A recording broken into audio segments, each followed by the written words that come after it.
FRBM act ಕುರಿತು ಇಷ್ಟು ದೊಡ್ಡ ಪ್ರಶ್ನೆ ಕೇಳಿದ್ದಾರೆ KPSCರು. ಒಂದು ದೊಡ್ಡ ಪ್ರಶ್ನೆ ಕೇಳ್ಯಾರ ಅಂದರೆ ಒಂದು ದೊಡ್ಡ ಎರರ್ ಇದೆ. ಲೆಟ್ ಸಿ ಅದು ಯಾವುದು ಅಂತ. ಕೆಳಗಡೆಯಿಂದ ಮೇಲ್ಗಡೆ ಹೋಗೋಣ. ಸ್ಟೇಟ್ಮೆಂಟ್ ಡಿ ಏನು ಹೇಳುತ್ತಪ್ಪ ಅಂದರೆ FRBM ಆ್ಯಕ್ಟು ಇದುವರೆಗೂ ಸರ್ಕಾರ 2 ಬಾರಿ ಮೀಟ್ ಮಾಡಿದೆ ಅಂತ. ತಪ್ಪು, ಇದು ಹಲವಾರು ಬಾರಿ ಮೀಟ್ ಮಾಡಿದೆ.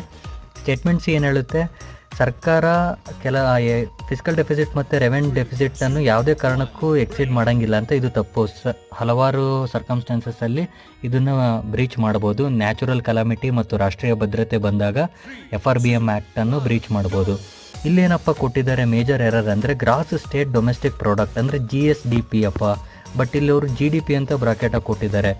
ಸೊ ಇದು ಹಾಗಾಗಿ ಇದು ತಪ್ಪು. GDP ಅಂದರೆ ಇದು ಕರೆಕ್ಟು, ಬಟ್ ಇಲ್ಲಿ ಗ್ರಾಸ್ ಸ್ಟೇಟ್ ಅಂತ ಇದು ಮೇಜರ್ ಬ್ಲಂಡರ್ ಕೊಟ್ಟಿದ್ದಾರೆ. ಓಕೆ, ಮತ್ತು ಪ್ರತಿ ವರ್ಷ ಪಾರ್ಲಿಮೆಂಟ್ನಲ್ಲಿ ಕೇಂದ್ರದ ಬಜೆಟ್ ಜೊತೆಗೆ 4 ಡಾಕ್ಯುಮೆಂಟ್ಸ್ನ ಕಡ್ಡಾಯವಾಗಿ ಕೊಡಬೇಕು. ಅದು ಲಾಂಗ್ ಟರ್ಮ್ ಅಲ್ಲ, ಮೀಡಿಯಮ್ ಟರ್ಮು, ಮೈಕ್ರೋ ಅಲ್ಲ, ಮ್ಯಾಕ್ರೋ. ಹಾಗಾಗಿ